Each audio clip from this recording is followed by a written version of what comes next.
Hi. Today we're going to talk about push-ups.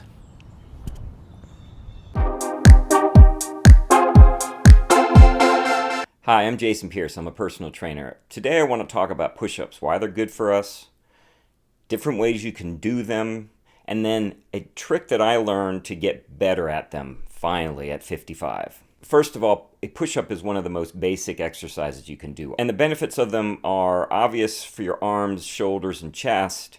But also, when you do a lot of them, you're in a plank the whole time. So you're building up your core. Your legs get a workout. If you're in a really good plank, you're firing up your quads and your hamstrings and your ankles. It's almost a full body workout.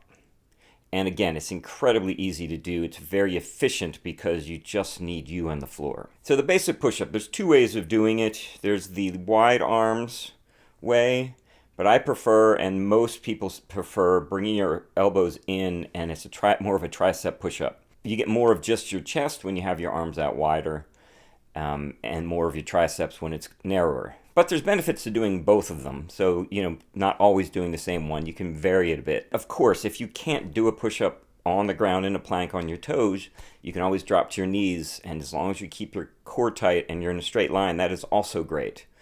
And again, if that's not something you can do, start higher. You can do it against the wall. You can find something that's between the wall and the ground and work your way down to the ground and off of your knees eventually. One of the bigger problems people have with push-ups is they don't go down far enough. And they think they're doing a push-up, but they're not really doing a push-up because they're not going down far enough. It is far better to back off. So say you're on your toes and you're kind of doing not great push-ups. It's far better to back off, go down to your knees so you can do good, proper form push-ups on your knees until you can get that form. The form is far more important than the fact that you're on your toes. And good form is you want to break 90 degrees with your elbows. Now there's people that say different things. You want to touch your chest to the ground. The big thing is if you break 90 degrees, you're getting a very good range of motion. If you can touch your chest to the ground, that's better. But 90 degrees is really all you need. And again, you want to be in that good, strong form, straight line from your ankles all the way through your head. You don't want your head dipping down. And you want a strong core as you do these. In fact, the stronger your core, the easier they become. So there's ways to vary these as well. So you can just do your regular push-up. You can do the wide one. You can bring your arms really wide and do them. That's completely different. You can bring them narrow, and that's different. And then you can do the diamond shape like this, and that is also very different. You can also do plyometric push-ups, which is where you come off the ground a little bit. You don't have to do a clap, but clapping push-ups is the next iteration of that. If you got weak wrists or wrist issues, if you do push-ups on your knuckles, it takes the wrists out of it because you're in a straight line. You're no longer bent like this, which hurts, which puts strain on the wrist. But if you're like this, the wrist is really not involved. You just have to be able to tolerate having the pressure on your knuckles. You can also do them on your fingertips. It's harder. It fires up your hands a little bit differently. Makes you balance a little bit differently. If you want to do a lot of push-ups, you can actually just vary those and you'll be able to go longer because it isn't focusing just on one part of the muscle the whole time. Push-ups were always my bugaboo. I could do 10, 15, maybe 20 sometimes, but then I would just gas out. I could only get 2 or 3 at a time after that. I could do 100 push-ups. It would take me forever. I tried all sorts of different strategies to build up my push-ups and just nothing ever worked. And a few months ago, I saw a video, which I'll link here, about a technique that soldiers use. And it's called greasing the groove, which honestly sounds more like a 70s dance craze than an exercise strategy. So the strategy is you find out what your max is. You just do your max, whatever that number is. So mine, I was able to do 20 the first time. So that means then you're going to do 10. You're going to do half of that. You do it 10 times a day. So I set a little alarm on my watch, and it would just remind me to do push-ups. Now, when you do this, that number that you're doing should be easy. You should be able to think, oh, I could just keep going. You're not trying to tax yourself while you're doing this. This should be easy.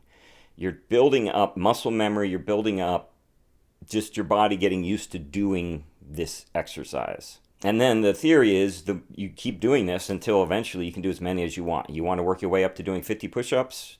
You can work your way up to doing 50 push-ups. It's called greasing the groove. Militaries use this, and it's a strategy I'd never even heard of before. So I did that for a couple of weeks, and they say 2 or 3 weeks, and then test yourself again and see what happens. And I was able to get to 30 push-ups, and I'd never really been able to do that before. So then I started doing 15 push-ups. I started doing this, I was having a lot of success, and then I hit a wall with it because I shortened the intervals that I was doing. I wanted to get it done faster. I was doing it for 10 hours every hour. You end up doing it like at 9 o'clock at night sometimes, and I didn't want to do that, so I shortened the interval that I was doing it in. I could get it done by like 5 and be done, and it was great.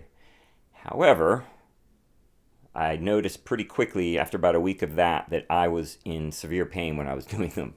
I'd really stressed out my pecs. In other words, I was overtraining. So then I started doing a little bit more research on greasing the groove and how to do it. And it turns out you don't need to do it 10 times a day. You can do it 5 times a day. You can do it up to 10 times a day. The important part of it is to give yourself enough of a break between your sets that there is no pain. It's easy. There's no point in hurting yourself doing this. I think as we get older, it is a lot easier to overtrain muscles. So if you're younger, you can probably do this every day, no problem.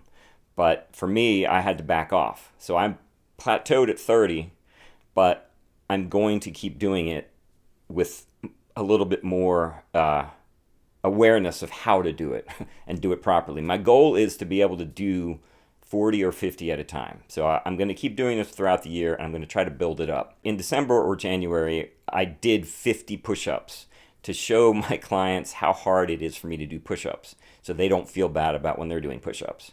And it took me 3 minutes and 50 seconds approximately to do them. My first round I got 13, and then I just struggled through it after that. Well, a couple weeks ago, I did it again to see how much I've improved since I've been doing this greasing the groove thing. The first round I was able to get 31, I think. And I think the whole thing took just over 3 minutes. So I shaved 50 seconds off my time and was able to get through the first round much faster. The whole process was much easier for me. So it's working. This technique is working. But again, I just need to reevaluate my approach to it, do it a little more gently, a little bit more forgiving to myself, and not kill myself. But please like and subscribe these videos. It makes a huge difference to the channel. As usual, if you found this interesting, if I got something wrong or right and you want to mention it in the comments, please do. And please stay healthy.